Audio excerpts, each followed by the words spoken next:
Hello दोस्तों, मैं आप सभी का स्वागत करता हूं आपके अपने हिंदी स्टेनो चैनल में। दोस्तों, आप हमारा टेलीग्राम ग्रुप ज्वाइन कर लीजिए, जिसमें आपको रोज़ाना की मैटर की पीडीएफ आसानी से मिल जाएगी, जिसका लिंक डिस्क्रिप्शन में दिया हुआ है। तो अब डिक्टेशन स्टार्ट करते हैं। डिक्टेशन स्टार्ट होगी 5 सेकंड बाद। स्टार्ट। मिशन न्यू इंडिया अथवा अभिनव भारत भारत सरकार का महत्वाकांक्षी व दूरदर्शी लक्ष्य है, जिसमें एक ऐसे भारत की संकल्पना की गई है जो समस्या विहीन व संपूर्ण खुशहाली से परिपूर्ण हो। अभिनव भारत की घोषणा वर्ष 2017 में भारत सरकार ने की, जिसमें कहा गया है कि वर्ष 2022 तक अभिनव भारत की स्थापना की जाएगी। वर्ष 2022 भारत छोड़ो आंदोलन की 75वीं वर्षगांठ होगी। ऐसे में यह वर्ष ऐतिहासिक दृष्टि से भी काफ़ी महत्वपूर्ण है। यद्यपि अभिनव भारत का उद्देश्य आदर्शवादी व गौरवमयी प्रतीत होता है, परंतु इस लक्ष्य को पाने में चुनौतियां भी काफ़ी हैं, जिसे नज़रअंदाज नहीं किया जा सकता है। न्यू इंडिया की संकल्पना में ऐसे भारत की कल्पना की गई है जिसमें किसी भी प्रकार की त्रुटि, समस्या आदि नहीं होगी तथा सभी व्यक्ति गौरवपूर्ण जीवन व्यतीत करेंगे। इसमें लोगों के लिए एलपीजी, बिजली, इंटरनेट, स्वच्छ पेयजल, शौचालय मुक्त घर आदि शामिल होंगे। सभी लोग उच्च व पूर्ण शिक्षित होंगे। आधुनिक आधारभूत संरचना का नेटवर्क हमारे यहाँ होगा। साथ ही हमारा समाज गरीबी, बेरोजगारी व भ्रष्टाचार से मुक्त होगा व उत्तम स्वास्थ्य सेवा उपलब्ध होगी। भारत के प्रधानमंत्री जवाहरलाल नेहरू ने भी अपने प्रसिद्ध भाषण ट्रस्ट विद डेस्टिनी में संकल्प लिया था कि देश से गरीबी, बेरोजगारी, रूढ़िवादिता आदि को मिटाना है। साथ ही सभी को स्वास्थ्य, शिक्षा, आवास और पेयजल जैसी जीवन की मूलभूत आवश्यकता उपलब्ध कराई जाएगी। आज तक यह संकल्प 100% पूर्ण नहीं हुआ, लेकिन यह भी सही है कि सीमित संसाधन व प्रतिकूल परिस्थिति में हमने सराहनीय प्रगति की है। यद्यपि वर्तमान भारत सरकार के न्यू इंडिया के लक्ष्य प्राप्ति के विषय में कुछ कहना जल्दबाजी होगी, लेकिन यह भी सही है कि आज बहुत सी सकारात्मक परिस्थितियां भारत के पक्ष में है। आज हम ज़्यादा क्षमतावान बन चुके हैं, जिससे इस महत्वाकांक्षी लक्ष्य को भी प्राप्त किया जा सकता है। न्यू इंडिया को मूर्त रूप देने के लिए विकास दर काफ़ी ऊंची करनी होगी और उसके लिए अर्थव्यवस्था का विस्तार करना होगा, लेकिन वर्तमान में यह एक बहुत बड़ी चुनौती है, क्योंकि वर्ष 2007-08 की वैश्विक आर्थिक मंदी के बाद से ही विश्व में संरक्षणवाद की प्रवृत्ति बढ़ती जा रही है। इस संदर्भ में ब्रेक्जिट के माध्यम से ब्रिटेन का यूरोपीय संघ से अलग होना तथा अमेरिकी राष्ट्रपति डोनाल्ड ट्रंप की नीतियों का उदाहरण दिया जा सकता है।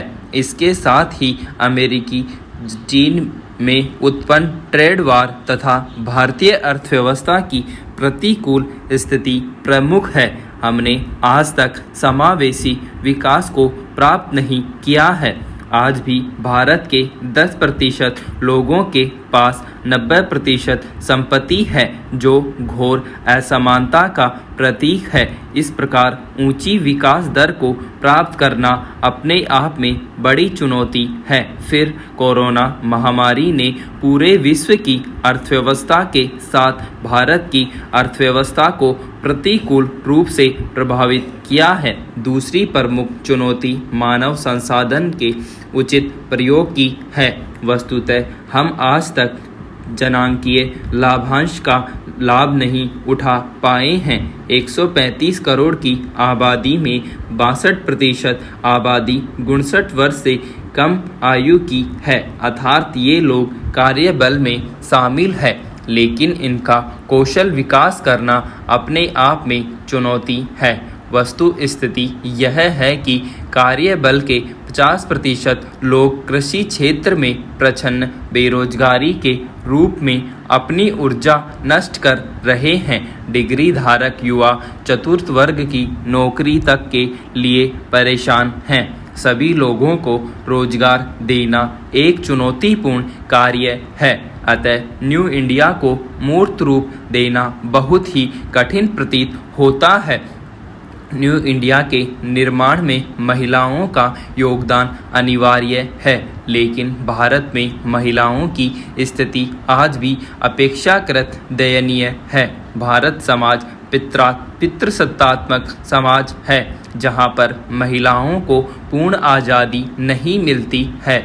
महिला शोषण, अत्याचार, आय में असमानता, लैंगिक असमानता आदि ऐसे अनेक मुद्दे आज भी हमारे राष्ट्र के समक्ष उपस्थित हैं, जबकि न्यू इंडिया का निर्माण तभी हो सकता है जब आधी आबादी अर्थात महिलाओं का भी पूर्ण सहयोग रहे। न्यू इंडिया की संकल्पना में जहां एक तरफ पर्यावरण हितैषी व प्रदूषण मुक्त शहरों की कल्पना की गई है, वहीं नीति आयोग ने अपने न्यू इंडिया विजन में प्रत्येक व्यक्ति के पास 2 पहिया 4 पहिया वाहन की बात कही है, जो कि पर्यावरण प्रदूषण के महत्वपूर्ण कारण है।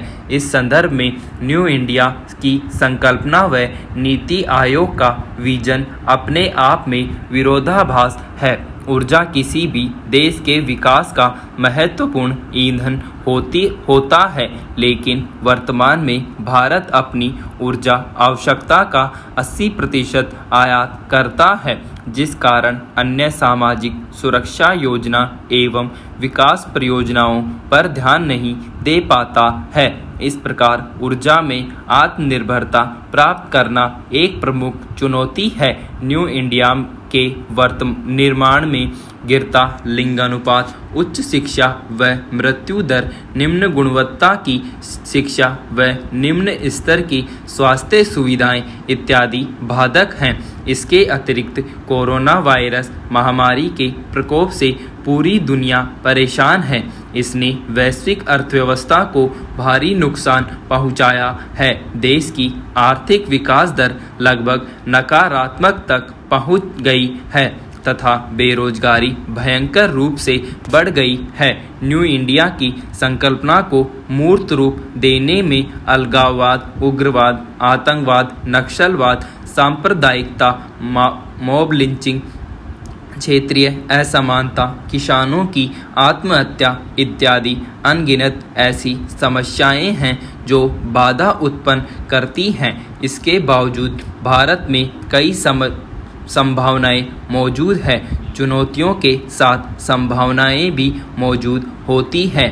आज भारत की स्थिति काफ़ी बदल चुकी है। हम प्रतिकूल परिस्थिति में सीमित संसाधन रहते हुए विकास के मार्ग पर निरंतर बढ़ रहे हैं। आज विश्व के प्रमुख राष्ट्रों की श्रेणी में शामिल हैं। आज हमारे साथ काफ़ी सकारात्मक परिस्थितियां हैं, जिसमें न्यू इंडिया की संकल्पना को मूर्त रूप दिया जा सकता है। प्रसिद्ध चिंतक मार्क्स का कहना है कि आर्थिक ढांचा ही मूल ढांचा होता है, जो अन्य सामाजिक, आर्थिक, राजनीतिक एवं सांस्कृतिक ढांचे को आकार प्रदान करता है। कहने का तात्पर्य है कि यदि आर्थिक स्थिति अच्छी है तो अन्य परिस्थितियों को भी अपने अनुकूल किया जा सकता है। यह सही है कि वर्तमान में भारतीय अर्थव्यवस्था की विकास दर घट रही है, लेकिन इससे इनकार नहीं किया जा सकता है कि भारतीय अर्थव्यवस्था विश्व की सर्वाधिक तेजी से बढ़ती हुई अर्थव्यवस्था में से एक है। वर्तमान में सकल घरेलू उत्पाद में भारत विश्व की 5वीं बड़ी अर्थव्यवस्था है। वर्ष 2024 तक भारत की अर्थव्यवस्था को 5 ट्रिलियन तक पहुंचाने का लक्ष्य रखा गया है। अतः अच्छी व बड़ी अर्थव्यवस्था रोजगार सृजन करती है, जिससे विकास को बल मिलता है। ऐसे में न्यू इंडिया की संकल्पना असंभव नहीं है। विराम।